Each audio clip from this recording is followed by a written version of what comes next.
一人分の日だまりに僕らはいる忘れないでいつだって飛んでるから同じからさ窓内側の方からそうさ必ず僕らは出会うだろう沈めた理由に十字架を立てる時約束は果たさ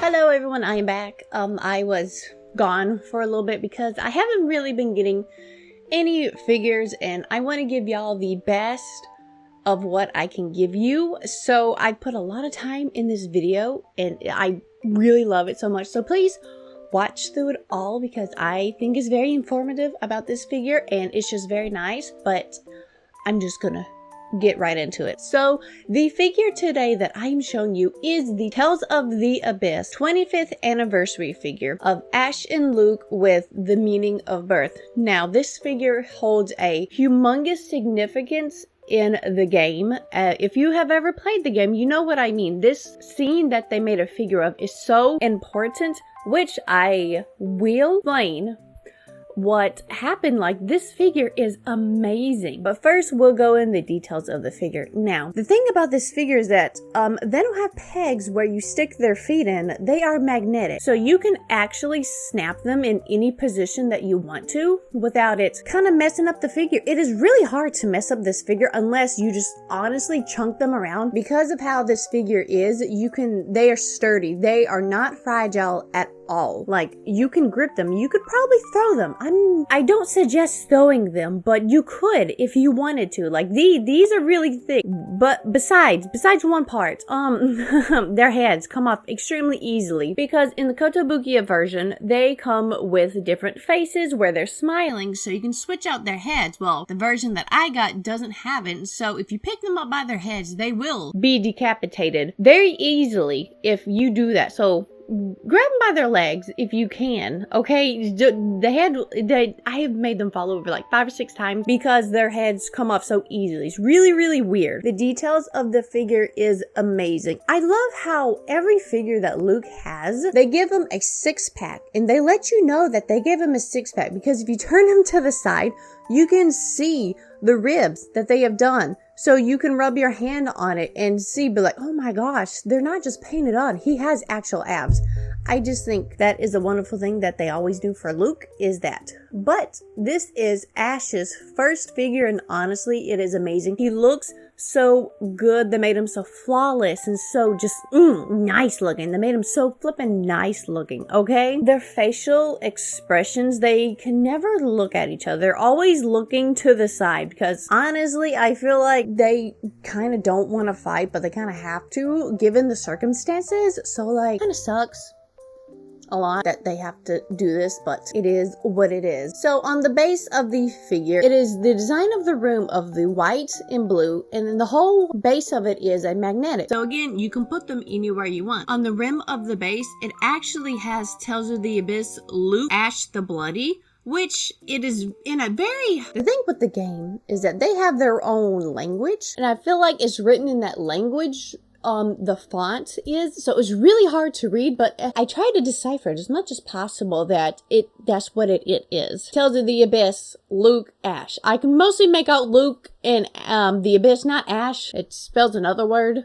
Yeah, I'm not sure, but I think that's what it says. I love this figure so much. It is so nice and everything. It is just, I have looked forward to this figure for so long. I am so happy with this figure and just showing y'all how nice it is. So why is this figure so important? Like, what is the meaning behind this figure?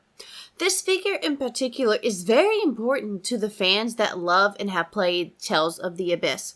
But first, what is Tales of the Abyss? Tales of the Abyss is a JRPG made in Japan that came out in 2005 for the PS2 and then was later released for the 3DS. The story focuses on Luke from Fabre, a young rich man, swordsman, whose pampered life honestly just gets destroyed when he becomes a target of a military religious organization known as the Order of Lorelei, who believed him to be the key to an ancient prophecy. Luke then discovers the truth and significance of his own birth. Now, very big spoiler alert right here. Luke is a replica. He's not a real person. Now, what is a replica? To put it into simple terms, replica is made from a human original, and they do not retain the memories of his or her former self, instead coming into the world like a blank slate unless programmed in a particular manner. So they're not really robots. They are made from the person, and they are birthed, technically, just no memories of what happened before, and they can work on their own and control by themselves and everything. You know, it's pretty cool. Luke was created when the 7-year-old real Luke was kidnapped and placed in a lab for experimentation, where they copied him and sent the replica Luke back to the palace, while the real Luke was kept with Van, who is the one that kidnapped him in the first place, changed his name to Ash, and is now Van's servant to help him with his plan. But once Ash discovers Van's plan is to replace everyone in the world with a replica so he can control them, he doesn't want any a part of it, which, understandably, who would want to be a part of such a horrible scheme to destroy everyone and make them all replicas? I mean, come on, it's pretty douchey if you ask me. Even though Luke and Ash are the same person, they're actually really different. Now, in the beginning of the game, Luke acted like Ash a lot. Both of them are angry. Constantly angry. They're always yelling at someone for something that happens. He's got to be responsible for all the food getting stolen lately. I'm telling you people, I'm not your damn thief. Do I look like I'm going hungry to you? The two of you together still can't handle them? Pathetic. In the beginning, he is very stuck up. He's the typical stuck up, arrogant, rich guy that you meet that you absolutely hate, alright? He doesn't care about anyone but himself. He only protected himself, and honestly, he was a dead weight to your party. All he did was complain, yell at anyone, and he smacks Mew around like a little ragdoll. Hang in there, Master! Cheer up! Do you ever shut up? I thought I told you not to talk. Mew! Luke, don't take things out on Mew. Master, what do we do? I can't swim! Shut up and drown. Your voice drives me up the wall. Sorry!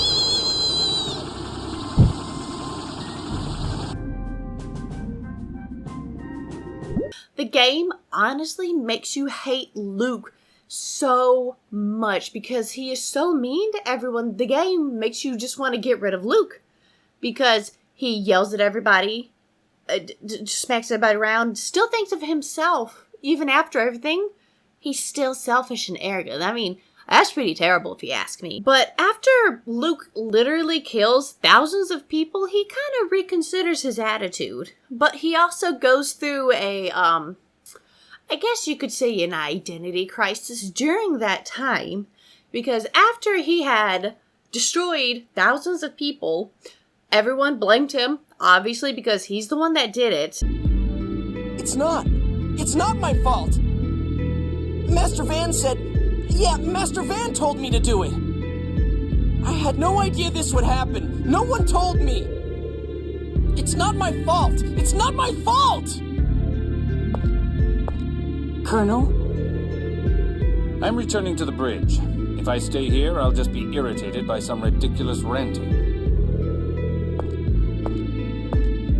What's your problem? I tried to save Xeriuth. Ever since you lost your memory, you're like a completely different person. You all couldn't do anything to stop it either. Don't just blame me. You're right. I'm powerless. But still. Ion, don't even bother talking to him. He's not worth it. It's Master Van's fault, not mine, right, guy? Luke, don't make me think even less of you. I was stupid for starting to think you had some good in you. Why? Why are you all blaming me? Master, Cheer up! Shut up! What do you know? A lot of my people died because of me. So, I can understand what you're feeling, Master. Don't compare me to you! Don't compare me to... And then his soul was merged with Ash's, so he could see everything that Ash was doing and what was going on, and he saw how everyone thought of him, which was awful. They all badmouthed him. So after his identity crisis, he cuts his hair to signify something new, that he is going to start over, that he is not going to make the same mistakes, and he has to realize that not everyone's going to forgive him what he's done. He's done something horrible, and I mean, would you forgive him? If that was like your family member, would you forgive him? Probably not. If they were one of those people in there. He has amazing character development after the haircutting scene and realized that how he's been pretty awful and wanting to change is wonderful. It's going to take a while, and nobody trusts him at all. He's got to work on himself, which is good. You know, it's a hard road for him to get that trust back because it's easily broken. Now, Ash, he's a very angry character. He's very angry. At the age of 7, everything was stolen from him. He was kidnapped. He was experimented on as a child just to make a replica so Van could go on with his evil plan. And Ash did escape to go back to the castle, and he found out that he was replaced. He was like, well, I hate Luke. My name is Ash the Bloody now, and I hate him, and I want to kill him. All these years, he's hated Luke reasonably. He wants to stop Van, but he also wants to kill Luke at the time because he knows that Luke is important to Van's plan, so if he kills Luke, then it's all hunky-dory. He wants to kill him by himself. Luke wants to help after he's realized all the terrible mess he's done. He don't want to work with Luke because he hates Luke because Luke is him and he hates him. It's kind of a bit messy between them, but it kind of gets better. Ash gets mad at Luke a lot because Luke puts himself down a ton. Luke is I feel like he's trying to humble himself, saying, oh, I'm so stupid, yeah, I'm dumb, blah, blah, blah. But then Ash gets mad because he's a replica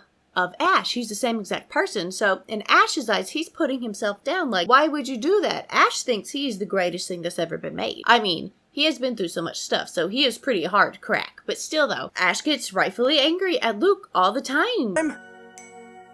Shut up! Because he thinks that Luke should be superior to everyone else. He wants Luke to be proud of who he is because Ash is, but Luke is not so proud after the things he's done, but Ash wants him to be better. But Ash actually is not a bad person. Honestly, I think Ash deserves a huge hug after everything he's been through. When Luke's soul is merged into Ash's, you play as Ash for a little bit, and you see that he is actually caring, and he cares about the party members. It's just, he doesn't want that side of him to show because it probably shows weakness, and that if he cares, that means he'll start developing feelings again. And those feelings get into the way of his goal, which is to kill Van. Ash is honestly a good person. He's been messed up all these years, and I feel like he just wants to rest peacefully, you know? But so how does this relate to the figure at all? What I'm explaining to you. The significance of this figure is the final battle between Luke and Ash. Who will become the real Luke? The fight is all about who gets to take the name Luke and live on. One of them has to die, you know? After Luke has passed his identity crisis, even though he was made from Ash and did act like him for a while, he becomes his own person, and he wants to prove to Ash that they're not the same. He wants to be a real person, not a replica. While Ash wants everything that was stolen from him, everything. And he just wants to be Luke again, probably, or just kill the name Luke, honestly. The meaning of birth, really, you see both of their sides of the story, and it comes together in this figure of their final battle of who becomes the real Luke. And sadly so, big spoiler, Luke does win and he gets to move on while Ash stays back. And Luke is like, oh, you better make it. And Ash is like, ah ha ha, sure. Well, doesn't happen. Ash tragically dies and he's finally put to rest.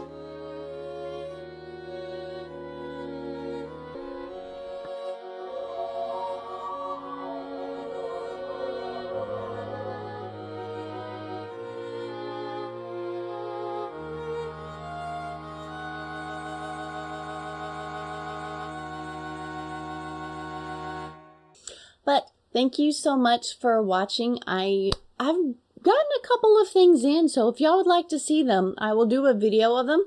I've been trying to improve the quality of my videos, trying to get better because y'all deserve better. So I'm doing my best and I'm learning. So thank you.